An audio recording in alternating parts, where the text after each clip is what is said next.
Ce jour-là, des milliers de militants défilent. Ils célèbrent en grande pompe le 20e anniversaire de leur mouvement, le RSS, littéralement les volontaires de la nation, la frange la plus radicale du nationalisme hindou.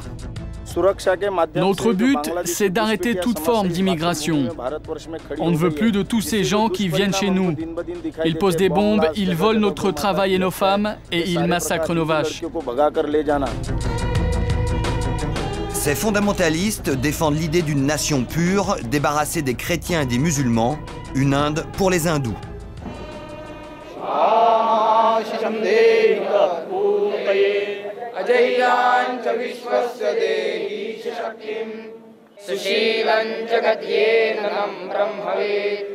Le RSS, une nébuleuse aujourd'hui forte de 4 millions d'adhérents à travers le pays, un poids politique grandissant qui pourrait faire vaciller la plus grande démocratie du monde.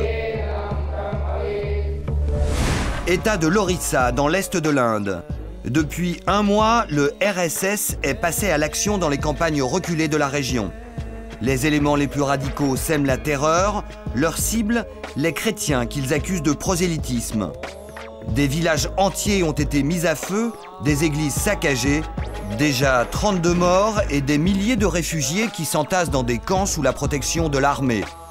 Cette femme a vu son mari, un pasteur, se faire massacrer par les hommes de main du RSS. Ils lui ont donné un coup de hache sur la tête, comme ça, à cet endroit. Il s'est écroulé. Et puis, comme si ça ne suffisait pas, ils lui ont planté un couteau dans la poitrine. Et après ça, ils lui ont aspergé d'essence et ils ont mis le feu à son corps. Ensuite, ils s'en sont pris à sa mère et elle, ils l'ont brûlée vive. Des massacres qui ne choquent personne à Nagpur, grande ville du centre du pays, le bastion des nationalistes hindous. Dans la famille Ekbote, on est membre du RSS de père en fils.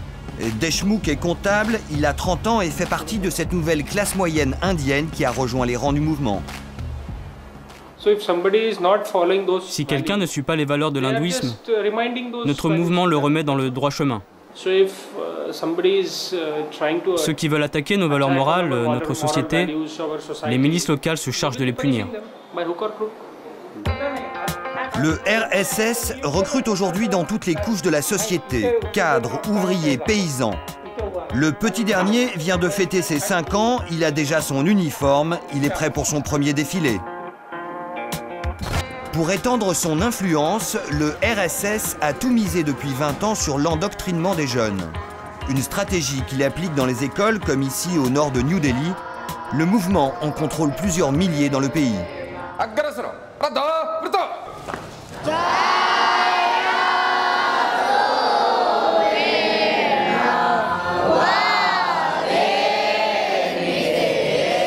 Au programme, prière en sanskrit, la langue originelle des hindous, et cours de loyauté sans borne à la nation indienne. Tous les professeurs sont des membres actifs du RSS et ils ne cachent pas leurs objectifs. Les religions chrétiennes et musulmanes sont des religions sectaires, qui ne sont pas humaines. Ici, nous apprenons aux élèves que le monde nous appartient. L'hindouisme est une religion supérieure et c'est cette vision qui doit triompher. Le RSS cible les enfants de milieux défavorisés. Ici, l'école est gratuite, de quoi en attirer un maximum et les rallier à la cause. Et cela inquiète les défenseurs d'une éducation moins radicale. Pour le professeur Mukherjee, cet enseignement n'est rien d'autre que de la propagande politique. Voilà ce que l'on peut lire dans un manuel scolaire sur l'avènement de l'islam. Où qu'ils aillent, c'était l'épée à la main. Leurs armées se déployaient comme des ouragans. Tous les pays qu'ils traversaient étaient dévastés. Ils ne connaissaient ni pitié ni justice. Voilà l'image qu'ils donnent des musulmans. Et quand ils enseignent l'histoire de l'Allemagne d'Hitler, ils disent « Regardez comment Hitler a mis en avant le nationalisme. Nous devons faire pareil. Regardez comment il s'est occupé des minorités et des juifs. Nous devons nous en inspirer. » Leur message, c'est de pousser à agir de la même manière avec les musulmans. Et c'est ce qui s'est passé dans le Gujarat. Le Gujarat, un État dans l'ouest de l'Inde qui en 2002 a connu les plus violentes émeutes religieuses depuis l'indépendance du pays. 2000 musulmans massacrés sous l'œil complice des autorités. Quelques mois plus tard, des journalistes indiens piègent en caméra cachée des membres du RSS, fiers de la réussite de l'opération. Ce jour-là, nous n'avons épargné personne. Les hommes, les femmes, les enfants. J'ai dit qu'il fallait tous les massacrer et tous les brûler. Il y avait des corps partout. La scène était incroyable. Il n'y a eu aucun témoin. Un homme a essayé de nous filmer, alors on l'a brûlé vif. J'ai vraiment pris du plaisir. Après les avoir tous tués, je suis rentré chez moi, j'ai appelé les gars du parti pour dire que c'était bon, et puis je me suis couché. Malgré ces aveux accablants, les responsables du RSS ne sont pas poursuivis par la justice. Seule une dizaine d'activistes sont arrêtés pour les massacres. Mais face au scandale, le gouvernement a dû revoir ses positions trop laxistes vis-à-vis du mouvement. Jadis toléré par le pouvoir, le RSS est aujourd'hui considéré comme une menace.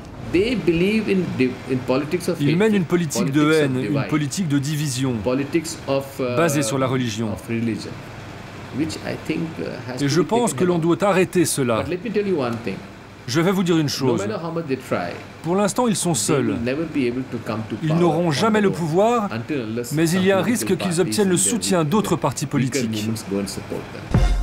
Le gouvernement dit vouloir interdire le RSS, mais difficile d'arrêter un mouvement qui a su se rendre indispensable. Dans cet hôpital, tous les médecins sont des volontaires de l'organisation. Ils se relaient chaque semaine pour offrir des consultations gratuites et distribuer des médicaments. Vous trouverez des volontaires du RSS sur tous les fronts, que ce soit sur les tremblements de terre, les inondations ou n'importe quelle autre catastrophe. Et croyez-moi, nous n'en profitons pas pour faire de la politique. Le travail social du RSS, ce sont des milliers d'hôpitaux comme celui-ci, des dispensaires, des coopératives agricoles, des syndicats ou encore des orphelinats. Le RSS s'infiltre là où l'État indien ne va plus, il occupe le terrain et gagne en popularité. Voici le fondateur du mouvement.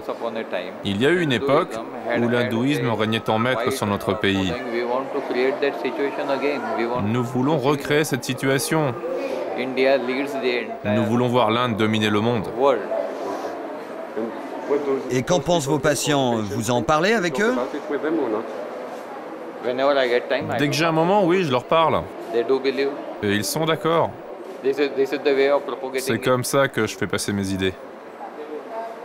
Et c'est pour ça que vous êtes ici? Oui, oui.